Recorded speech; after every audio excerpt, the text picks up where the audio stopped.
मुख्याधिकारी व वैभव बागुल नगराध्यक्ष चांदवड नगर परिषद यांना निवेदन। चांदवड नगर परिषदेस पुण्यश्लोक अहिल्यादेवी होळकर नगर परिषद चांदवड असं नाव देण्यात यावं। चांदवड नगर परिषदचे नगरसेवक व शिवसेना शिंदे गटाचे नेते यांनी मुख्याधिकारी नगराध्यक्ष यांना निवेदन देण्यात आलं। पुण्यश्लोक अहिल्याबाई होळकर आणि चांदवड यांचे नाते अत्यंत अटूट आणि ऐतिहासिक आहे। चांदवड हे होळकर संस्थानातील एक महत्त्वाचं केंद्र होतं। अहिल्याबाईंनी चांदवडच्या वैभवात भर टाकण्यासाठी अनेक महत्त्वपूर्ण कामे केली, ज्याच्या खुणा आजही तिथे पाहायला मिळतात। चांदवडचा रंगमहाल हा अहिल्याबाई होळकरांच्या स्थापत्यशैलीचा एक उत्कृष्ट नमुना आहे।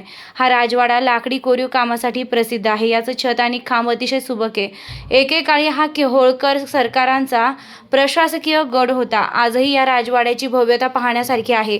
चांदवडची ग्रामदेवता असलेल्या रेणुका मातेच्या मंदिराचा जीर्णोद्धार अहिल्याबाईंनी केला होता। असं म्हटलं जातं की अहिल्याबाई जेव्हा चांदवडला येत तेव्हा त्या देवीच्या दर्शनाला न चुकता जात असत। चांदवड येथे होळकर काळातील प्रसिद्ध टांकसाळ होती। येथे चांदवडी रुपया नावाची नाणी पाडली जात असत। या टांकसाळीमुळे चांदवड हे त्या काळातील एक मोठं आणि आर्थिक केंद्र बनलं होतं।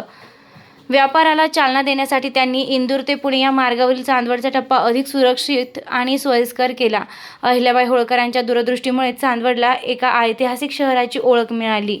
शिवसेना नेते तरी पण आपण येणाऱ्या सर्वसाधारण सभेच्या विषयांमध्ये हा महत्त्वाचा विषय सभेपुढे ठेवावा ही नम्र विनंती।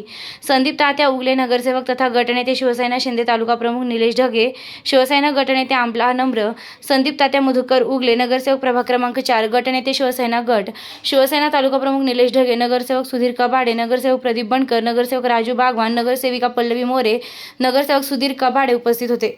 रोखोक पोलीस टाइम्स न्यूजसाठी मुख्य संपादक योगेश घोलप, नाशिक।